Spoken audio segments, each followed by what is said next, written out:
Yayın bu istisində ağzınızı sulandıracaq turş və duzlu bir ləzzət axtarırsınız. O zaman doğru ünvandasınız. Bugün hər kəsin heyran qalacağı vişnə döyməcini hazırlayırıq.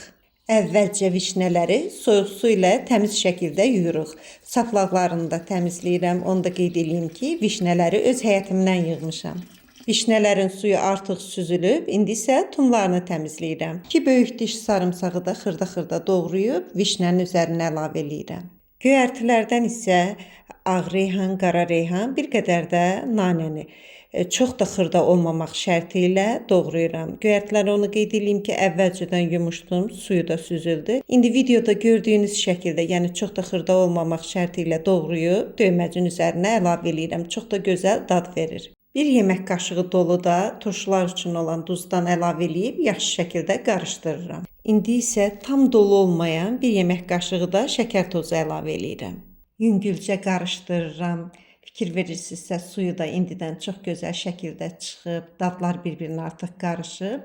Ağzını örtüb təxminən 1 saat gözləyirəm ki, bir qədər də suyu çıxsın. Suyu çıxdıqdan sonra sterilizə olunmuş 750 qramlıq bankaya yığıram.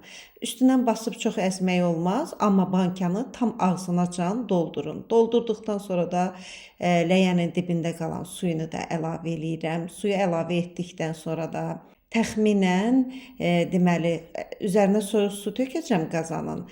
Qaynara düşdükdən sonra təxminən 20 dəqiqə qaynadıram, bəs eləyir. Bir qədər də artıq qalmışdı, onun dadına elə indidən baxıram, möhtəşəm bir daddır. Kababların, ət yeməklərinin yanında çox gözəl bir məzə alınacaq. Qapağı da ağzına örtürəm, tam bağlamıram, amma bir qədər yüngülcə bağlayıram.